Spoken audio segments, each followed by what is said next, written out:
Welcome into the Road in Between. We are delighted to be here at the Max downtown Meridian, and we're going to be sharing the story of Angela White and her daughter Emily White, and together their love for life, their love for family, and their love for the gift of music. And are they gifted?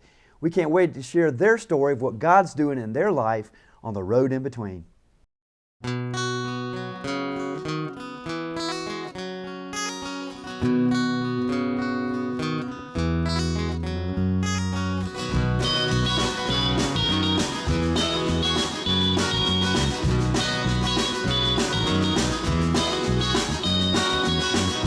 Thoughts keep running through my head as I walk this road with nothing ahead.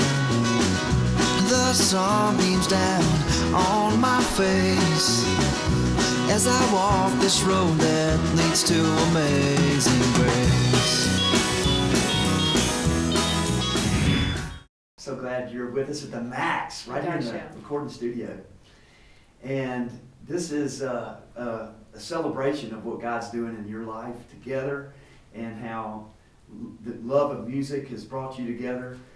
So tell us about who is Emily White and who is Angela White. I feel like we should interchange, like you go first. H before beauty, right? Of Anyway, course. no, I am from Meridian. I grew up, raised up in the Briarwood area, and music came to me early in life. I remember Dolores Averill. You know who she is? Wonderful Precious pianist. woman. Oh yes. Ugh. And I went to Briarwood Baptist Church, and I would sit on her bench and watch her just play that piano. And I'd get up there in my patent leather shoes and swing and sit there and talk to her while she was just going on with her magic fingers. And that's how my love of music started, was in the church. You know, and I thank my grandmother for that, because she brought me there, because my parents were deaf, so they didn't attend a church because there wasn't really a lot of interpreters back then. And so it was my grandmother that took me to church and got me going on music, and that's how I started. That really makes you appreciate the gift of ears that we do have, and hearing Mm-hmm. and being able to play music and listen to it, because it's just this moving experience that you can't really put into words. Every single music, every genre of music gives you different kind of vibes and feels, and I couldn't even imagine not having it. I Yeah. couldn't imagine not having music in my life. So how did you get music in your life? Oh gosh. She started it. I grew up in a household where mom was in Nashville. She was a recording artist. She was signed, and she was traveling back and forth from Quitman. We were on, what street were we? Highway 18, 18 West. Highway 18 West. We were on that strip of road, and Between Quitman and Pachuta. Pachuta. Love that word. We'd go. Mama went every single weekend or every other weekend. She would go from Quitman all the way up to Nashville to sing, and then come back on a Sunday or Monday and go back to work. And so I grew up kind of in a household of musicians, and growing up with musicians always in the house, playing music till about, well, for us, till about 8:30. Then we went to bed, and they started playing the honky-tonk music in the living room. Wasn't appropriate. She for thought I children. wasn't listening. That's what it was. My room was the closest one to the living room. Of course I heard you. So she'd have so many artists over there from Nashville singing and playing with her, or she'd have her band with her, or she was gone playing music. And there was a lot of the times where it was kid-friendly sometimes, and I would go with her.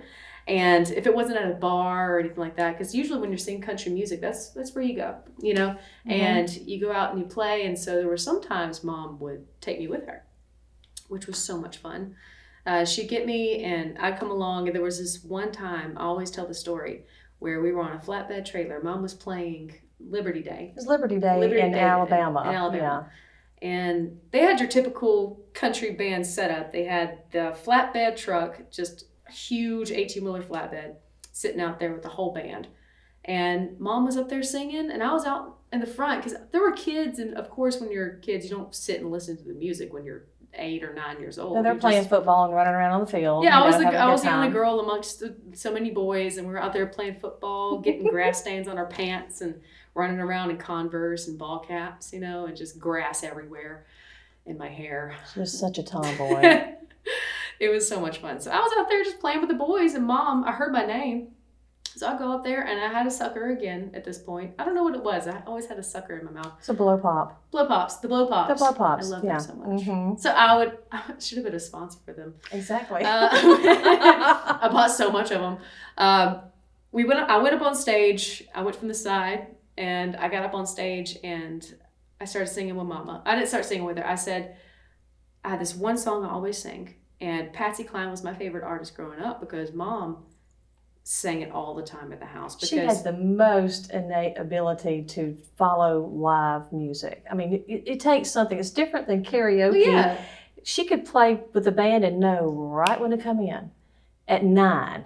You know, she just knew, okay, this is where I go, and they have a turnaround here, and I'm quiet, and they do this. And I grew up with it because you were Uh-huh. always in the house and you always had people over, so I kind of followed in your footsteps when it came to that, getting my timing right and knowing when to come in and when to shut up kind of thing. And so I got up on that big old stage, little 9-year-old me, about this big. I camouflage was shorts. I remember. Was it shorts? It was No, camouflage those are my shorts. favorite ones. I had these camouflage They were her shorts. brothers. And they zipped off into shorts. They were pants, but they zipped off into shorts. And I had some sort of t-shirt or something on, and I got on stage and I sang Crazy by Patsy Cline and B-flat. And B-flat, mind you. As musicians, that is a terrible key. We don't like it. So The guys they kind of loved you. grumbled a little Mhm. bit, but they played it, and there were about 5,000 people in that stadium. And you could have heard a pin drop. Yeah.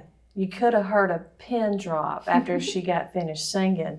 And I was just like, this is going to be a hard act to follow. They like this kid, you know. So, anyway, yeah. And then they erupted in applause. Mhm. And she just put her sucker back in her mouth and bebopped off the stage and went back there and played some more football. Yeah. And I was like, But the What? whole thing is when I kind of reflect on my life back when I was younger, I think that was the pivotal moment of I really want to do this as a living, as a career path and follow it at 9, you know. So I started playing music, and I got in the band too. I played clarinet for a little while, but decided that I can't really sing with the clarinet in my mouth.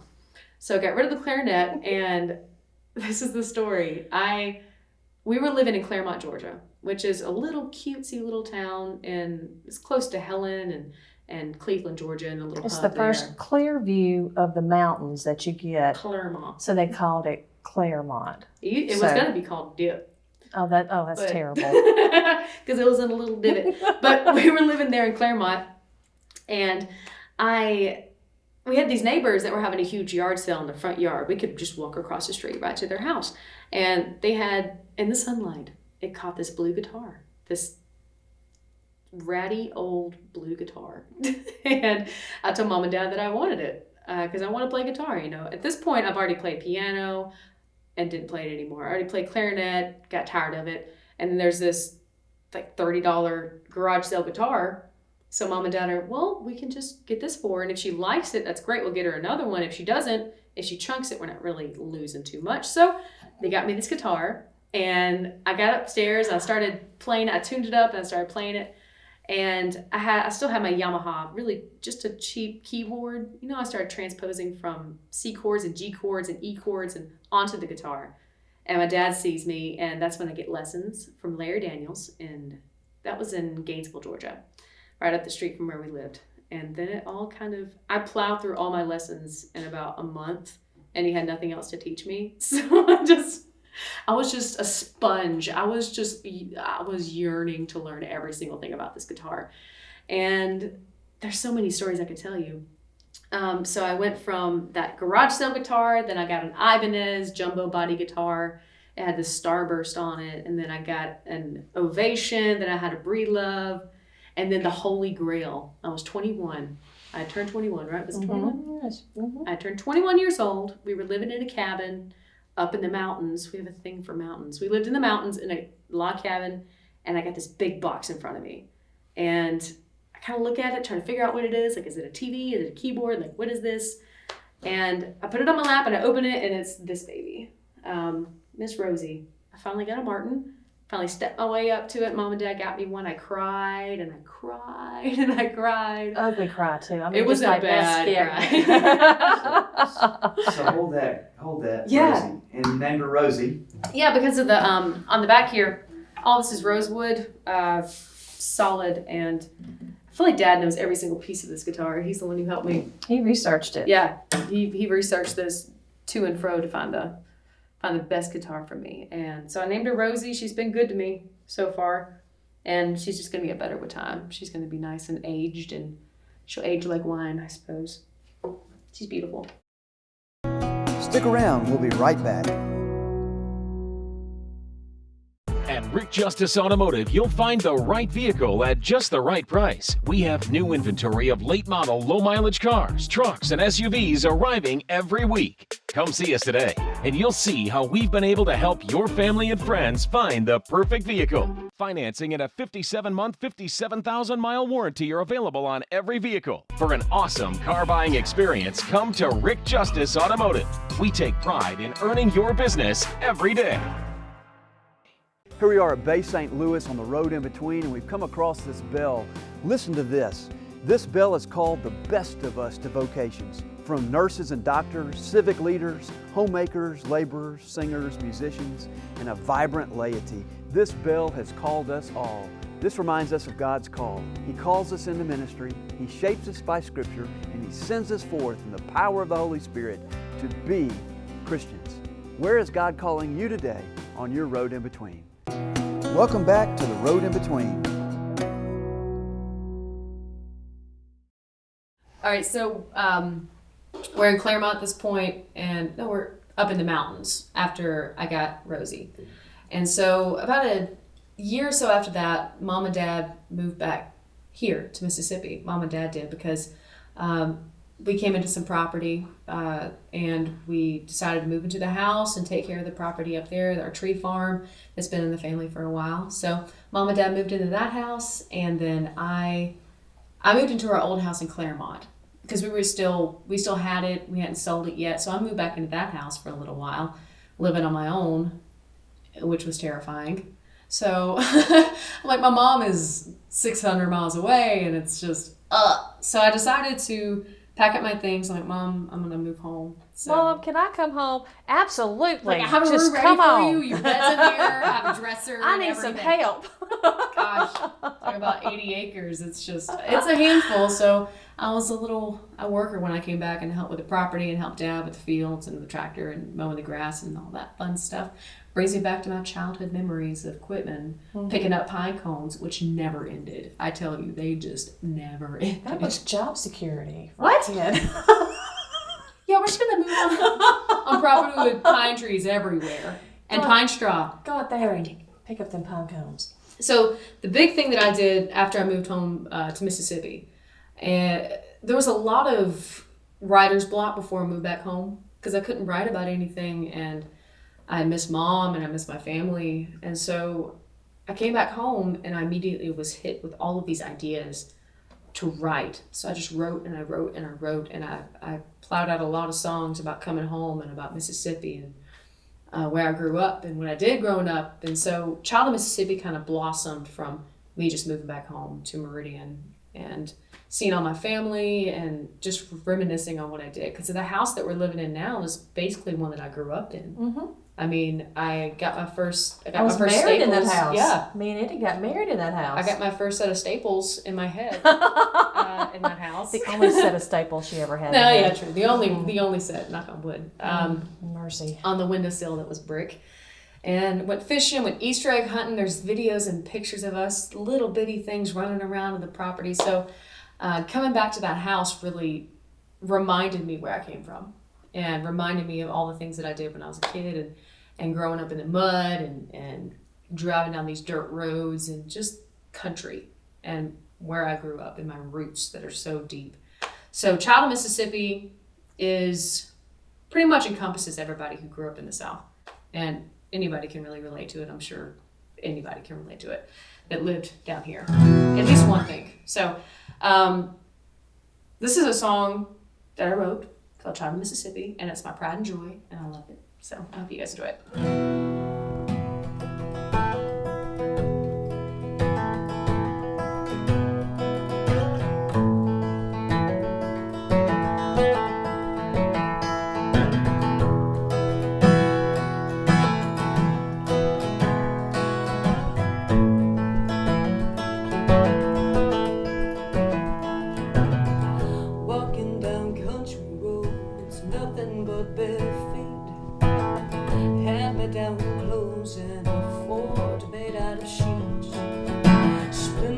get our toes from climbing those pine trees.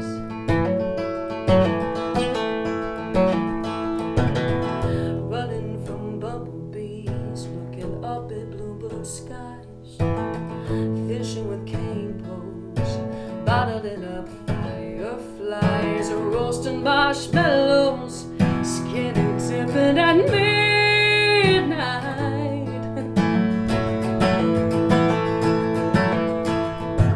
I am a child of Mississippi.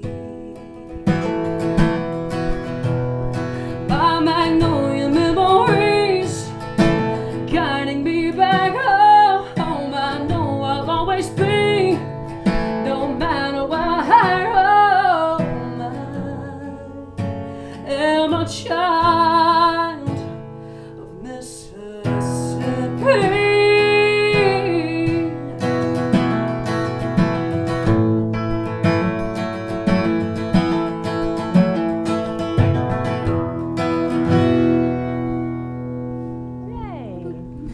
Oh my gosh.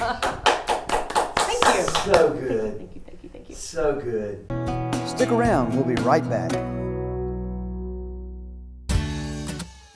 Vision, quality, experience. Glass Incorporated's expert glaziers can handle single window panes to entire high-rise buildings. Whether you need storefront windows, skylights, mirrors, or shower enclosures, no job is too big or too small. Glass Incorporated, your commercial and residential glass experts. Locations in Meridian, Orange Beach, and the Mississippi Gulf Coast.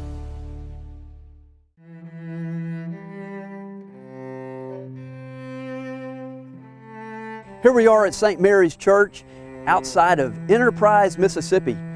This church door is red, and so oftentimes church doors are that color. Why is that? We're reminded of the story of our ancestors in Israel. As they were leaving Pharaoh, they were asked to take a hyssop plant and dip it into lamb's blood and put it over the doorpost and lintels of their home. And then God would save them from death. Thousands of years later, Jesus was dying on the cross. His arms were opened, and a soldier took a hyssop stalk, dipped it into wine, and handed it to Jesus because he was thirsty. It's the same story. It's the story of sacrifice and God's love for you and for me.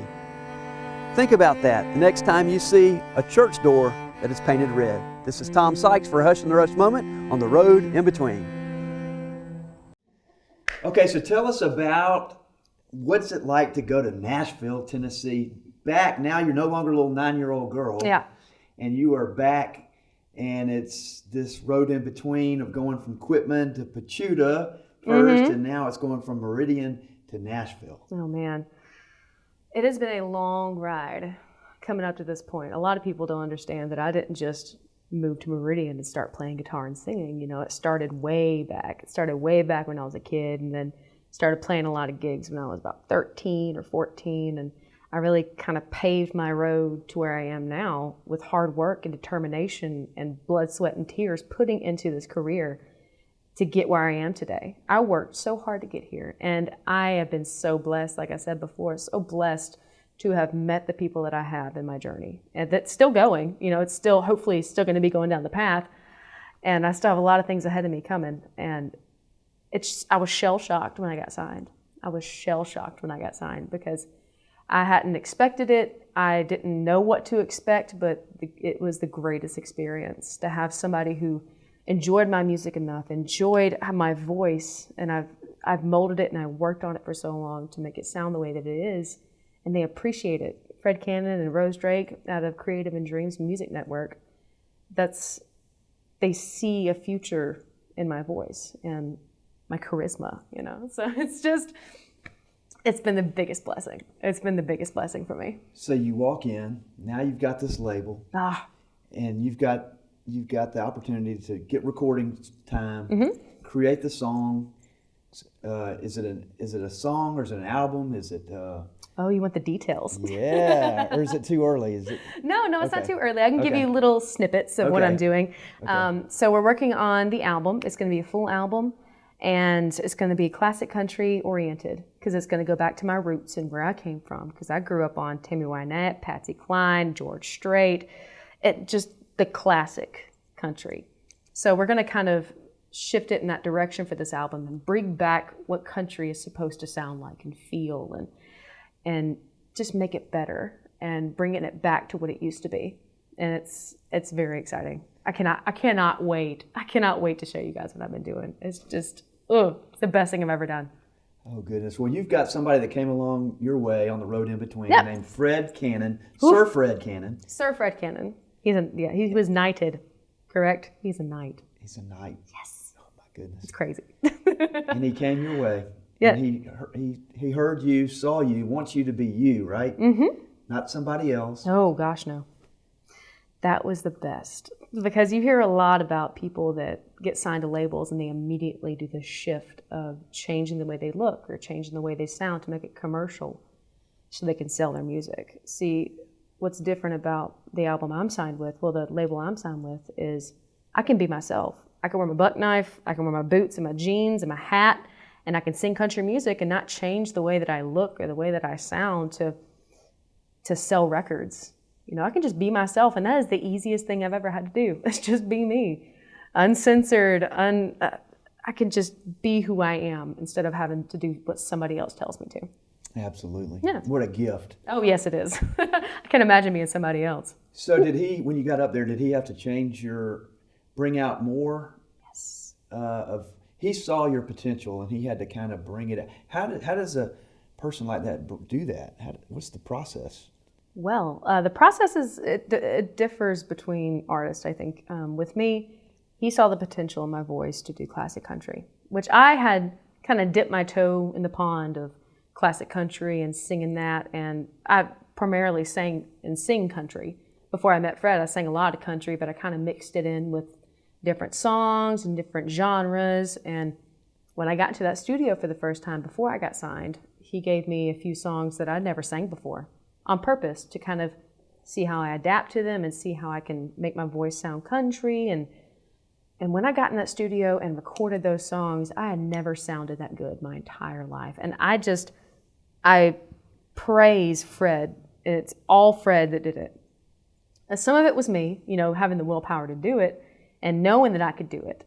But we had Fred just pull it out of me. And I understand that he could have done it because he's worked with so many different artists. So it was very easy for me to do. He's worked with Pink Floyd and I can't even list off the amount of people. Some Beatles and Lynn Anderson. He's worked with Faith Hill. He's worked with. Oh my gosh, I'm looking at Mom right now because she knows it more than I do. Mama, help! Because we got Pink Floyd. We got Stevie Wonder, we got Michael Bolton, It's the whole ensemble. Billy Ray Cyrus. That's just an insane amount of people. And for him to find this potential after working with these people in me blew my mind. It blew my mind to be that appreciated. And for somebody like him with the top-notch experience that he's had and to have interest in me, and that just really boosted my ego a little bit, you know. Well, it got us all so fired up when you got signed by your label. You posted it, and we got to share that good news. Oh yeah, it is good news when you get you heard the whisper to sing. Your mother gave you that gift. Your family gave you that gift, and it came out of your mother having deaf parents. And now you're singing this melody. Despite all of that, through the silence of that has come your voice and your gift. The story where I come from is very intricate, and there's so many different things that has led me to this. And where I come from is a big thing. Mom and my grandparents and my grandma and grandpa, and then my dad, who can't carry a tune in a bucket, bless his heart, but he is my biggest supporter. And he's my biggest fan, and he has pushed me to places that I didn't want to go because I didn't think I could do it, but I did it because I had this love and support from my family and everyone who's loved me. Yeah. And I know a lot of it has to do with God and pushing me in that direction, in the correct direction of my life and where I need to go with it, and not waste what I have and use it for good. So that's really what I want to do. I really want to change people's lives with my music. That's the big dream, you know? Absolutely. Well, you've got a platform. Yes. You've got a testimony. Yes. You be you. You be yourself, and just explore in a bigger way, a bigger area for you to do that, arena Yeah. for you to do that. But when you come back here to Meridian, and here we are at the Max, where it's all about storytelling and it's about people discovering their unique voice and how it's shaped our state and it's shaped the culture, and these phenomenal people who are just like you and me, who have found their roots, who haven't lost who they are, and yet have blessed the world because of their gifts, whether it be writing or music or Hollywood or Art or anything, any kind of art. We have so much talent in this little bitty town, in its whole state. So much talent.